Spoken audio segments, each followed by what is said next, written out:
Welcome to ESPN's Speed World coverage of hydro racing, thrills and spills.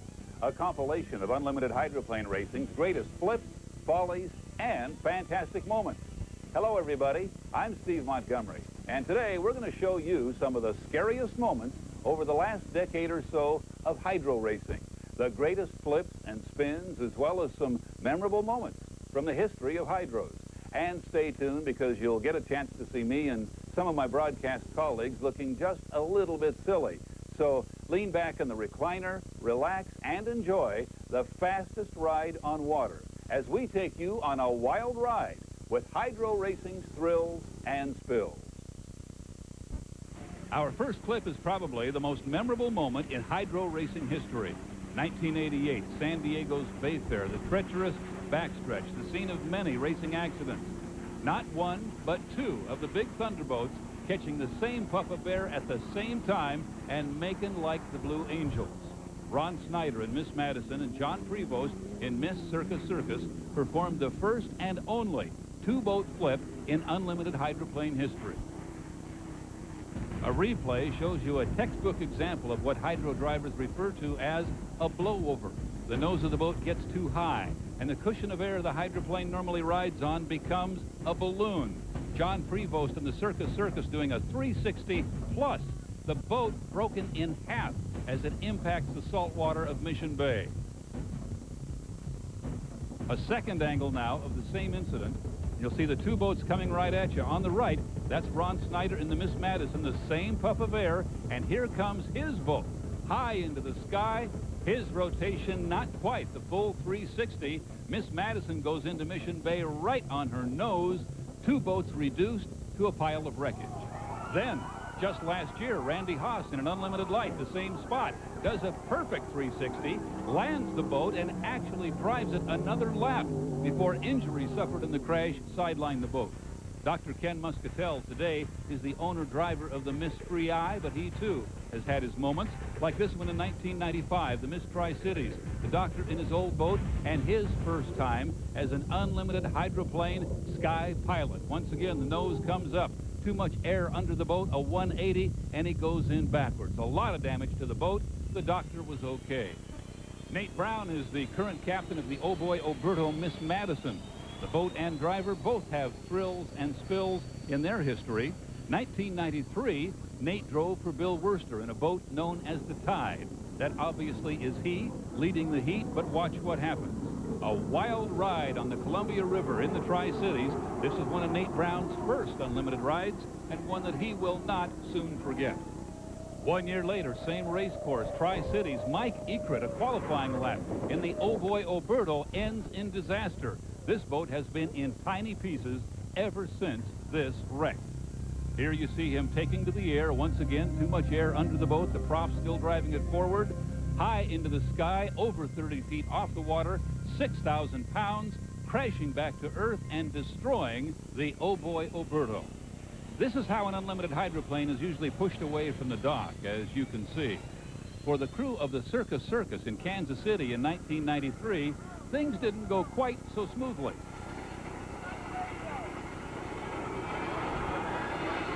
A little too much flame, a little bit too hot, and the crew decides the lake looks pretty good. ESPN Speed World coverage of hydro's thrills and spills is brought to you by Budweiser, made with the freshest all-natural ingredients for brewery fresh taste. By Alamo Rental Car, ready, set, go. Come on, drive happy today. And by O'Doul's non-alcoholic brew, a taste worth toasting.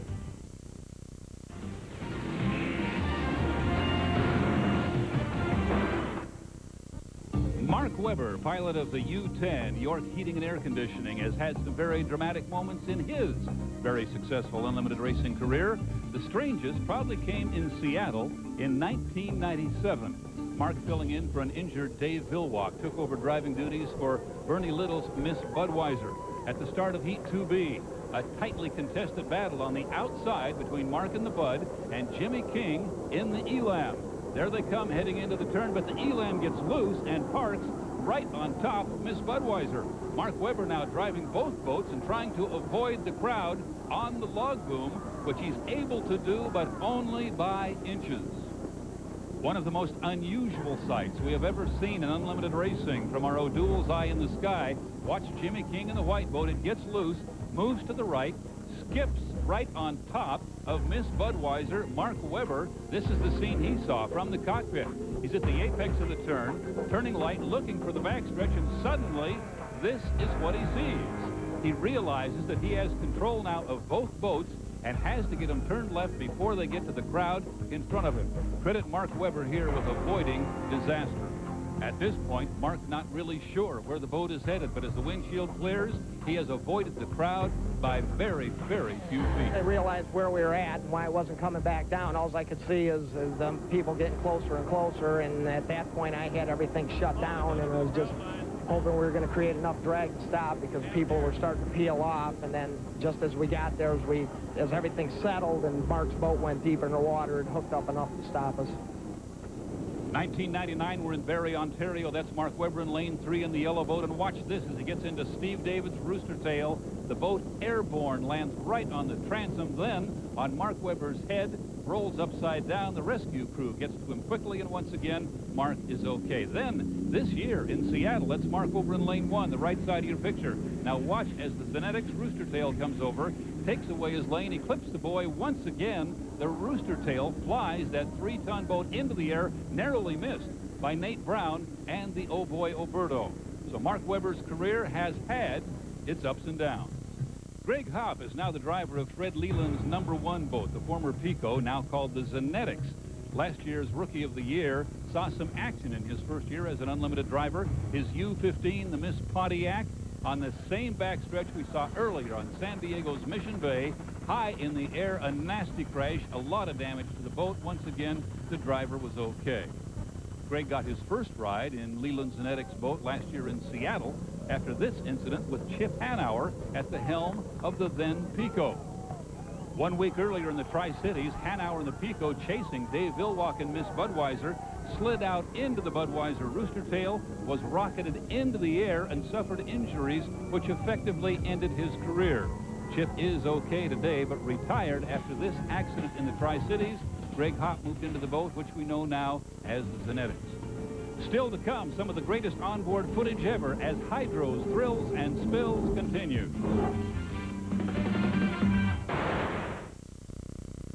Welcome back, everyone, to Hydro Racing Thrills and Spills. And you can see why those of us who cover the sport have a healthy respect for the men who race on water at 200 miles per hour. In addition to some of the great crashes in hydro history, we have compiled some other hydro memories, some funny and some fantastic. A few of the biggest highlights over the last couple of decades.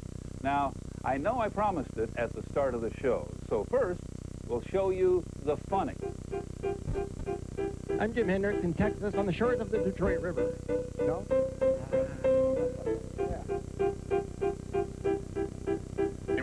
We didn't just do bad, we were horrible. Yes, sir. What the heck are we going to talk about?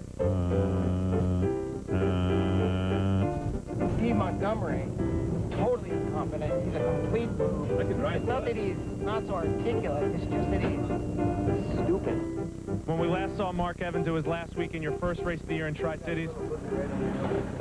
No, you don't. We've talked about nothing being for sure. Take 2, or 12. 2, 1. Well, no, wait a minute, wait. Isn't television's hard work, you notice? This year, Jimmy King, driver of the Lumar window film Unlimited Hydroplane, took our cameras where no cameraman had gone before and provided us with some, well, interesting footage.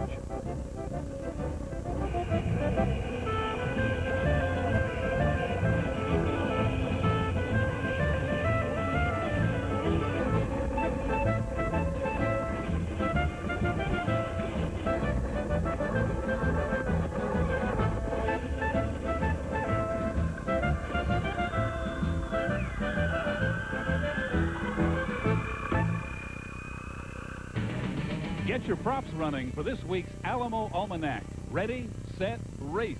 Alamo will get you to the finish line with a smile. A look back now at some of the great moments in hydroplane racing, starting in 1971. The little town of Madison, Indiana, on the Ohio River, hosting the prestigious Gold Cup. And who wins the race? Jim McCormick, driving, you guessed it, Miss Madison, the subject of a movie soon to be released. 1976, one of the most popular victories ever, Tommy Deeth, driving for owner George Simon, a Detroit industrialist, holding off the legendary Bill Muncy to win the Gold Cup in his hometown of Detroit. The only unlimited victory ever for the popular George Simon, and a very, very popular win among unlimited fans. Another memorable moment came in 1988 in the Tri-Cities. Mitch Evans in the last victory ever with piston power, driving the Cooper family's Cooper Express. This is one for the record books.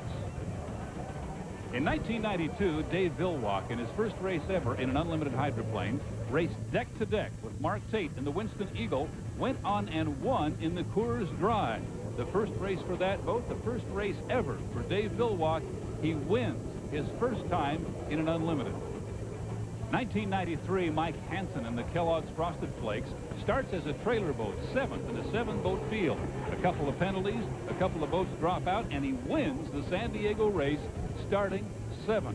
That's one they'll be talking about for a long time. A very, very popular win for the community-owned Miss Madison. While a lot of hydroplane teams are trying to win their first race, 1995 in Seattle, Bernie Little, owner of Miss Budweiser, won his 100th unlimited hydroplane race. I wasn't here for Bernie's first, but at least I can say I was here for his 100th. Chip Hanauer then retired from the sport, but came back in 1999 and won a very emotional Gold Cup in one of the great drives of his career in Detroit. More Hydros, Thrills, and Spills up next.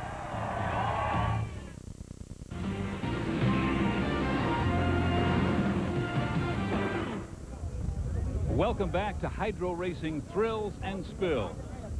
Mark Tate, a veteran hydroplane driver, has seen his fair share of both thrills and spills. Mark now drives Jim Harvey's Freddy's Club, a boat with a history of its own.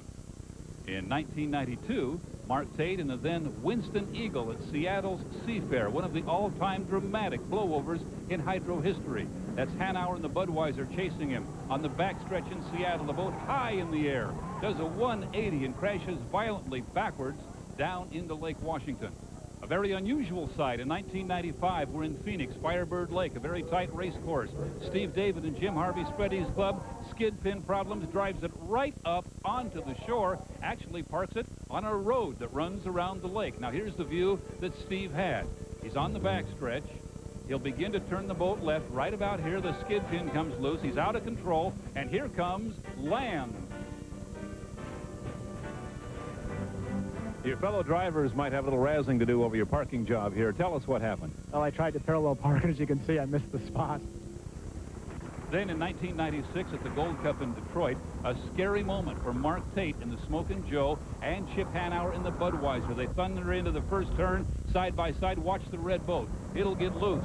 It'll blow over. The problem is Mark Tate is right there in the camel-powered Smokin' Joes. Miss Budweiser literally takes the top off the Smokin' Joes. A lot of damage to Hanauer's boat as well. We'll look at it from another angle now, and you'll see a very, very nasty collision that could have been worse. The Budweiser up in the air, the skid fin actually ripping the canopy off of Tate's boat, the Smokin' Joe. Chip Hanauer and a badly damaged Miss Budweiser settling into the Detroit River.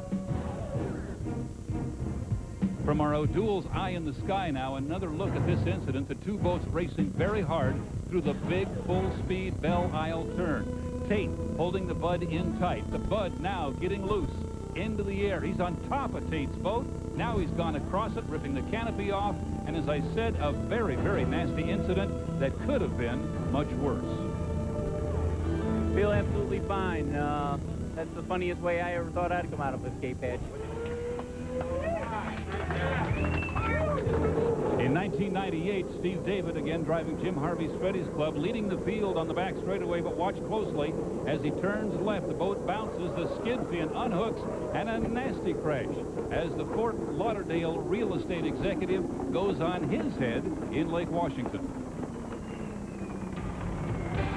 Our Eye in the Sky replay shows us another angle. Now the boat getting slightly out of attitude. Normally the driver could bring it back, but he gets onto somebody's skid pin wake right there, and when his skid pin comes loose, Steve David is a passenger on a very, very wild ride. A second angle now, watching from the infield. Watch the black boat bouncing a little there. That's not unusual. But right here, watch the skid pin come loose now. Nothing to hold the boat in the water. A very, very rough 180-degree flip for Steve David. Mark Evans, the very popular driver of the Miss Elam, has had a couple of memorable moments in his former ride, the Pico American Dream. In 1997, during Heat 2B in Seattle, Mark found himself first, well behind the leader, Steve David, and then upside down in Lake Washington. There was fairly extensive damage to the hull of the Pico, and it looked as if Mark's day was over. But through ingenuity and a desire to do well, the crew of Fred Leland's Pico were up for the job. They repaired the boat for the final heat, and Mark Evans proudly climbed back into the cockpit of the boat.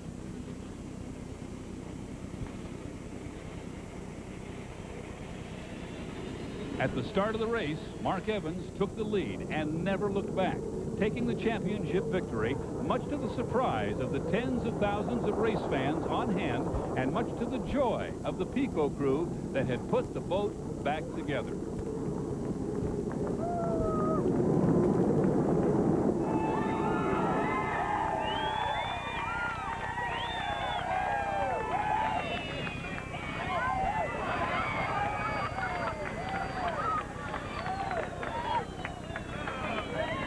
Unfortunately for Mark, the last race of that year on Pearl Harbor in Honolulu, Hawaii, was not as forgiving.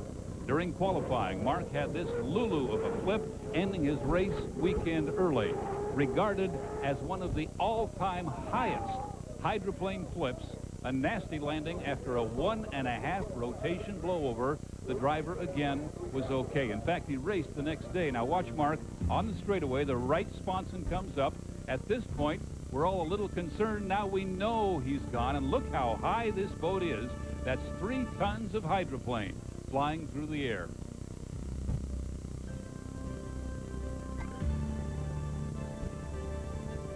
Mark Evans, a man amongst men in hydro racing today. Stay tuned. Coming up next, thrills and spills from Dave Vilwatt and Bernie Little's Big Red Machine, Miss Budweiser.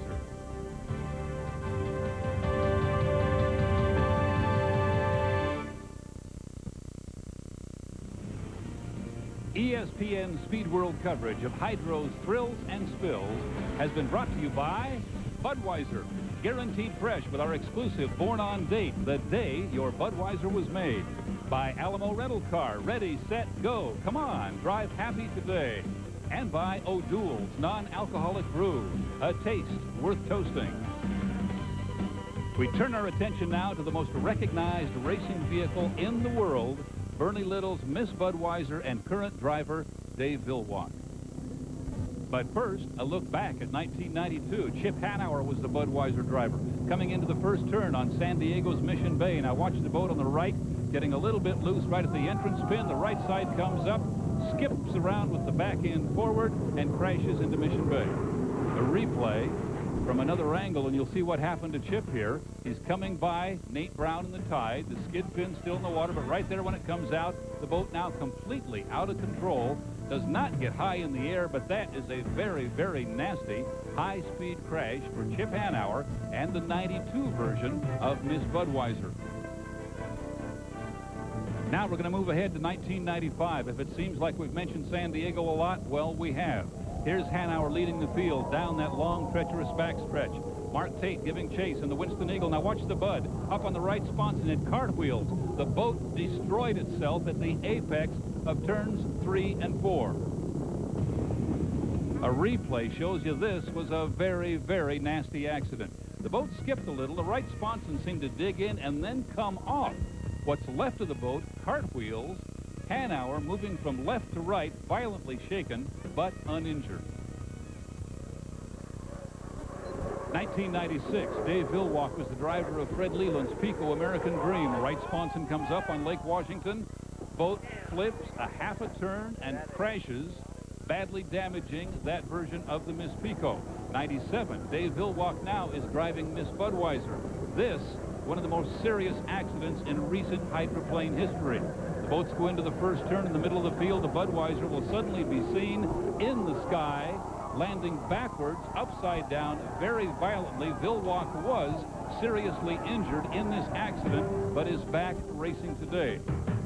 Watch now, you can see what happens as he's just past the apex of the turn, hits a little bit of a roller, bounces the nose up in the air, catches too much air. This landing backwards on his head changed the way they build cockpits today. Dave Villwalk's injuries to his right hand have been well documented.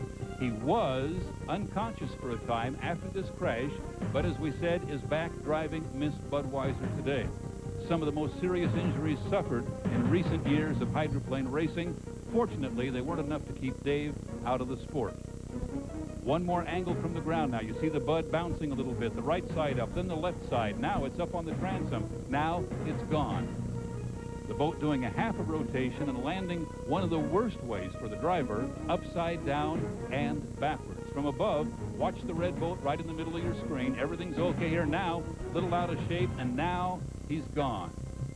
The transom of the boat passes under the hydroplane, which lands upside down and backwards, resulting in the injuries to Villwalk. Now, as a result of that incident, the backside of the driver's canopy is now much more reinforced. Here's the view from our onboard camera as Villwalk is in the turn. That's the Pico with Mark Evans off to his right. Now watch as he gets out of attitude, and watch this dramatic view he had. He was upside down just before the boat hit the water. 2 years later, 1999, Madison, Indiana. Look at the red boat in lane 2. He'll move out into a rooster tail and rather gently roll over onto the roof. This accident cost Dave Villwalk a winning streak, which he had at the time. It, of course, took him out of the rest of the day. The view once again as he gets over into the rooster tail, loses his side of the race course, and the next scene you see is the boat floating upside down. If a fish came by, he'd be in this picture right here. The boat is upside down. It's been an exciting half hour of hydro thrills and spills here on ESPN Speed World. We hope you've enjoyed the show as much as we enjoyed putting it together for you. We look forward to seeing you again next season right here on ESPN. I'm Steve Montgomery, and I'll see you soon. This has been a presentation of ESPN, the worldwide leader in sports. For more, log on to ESPN.com.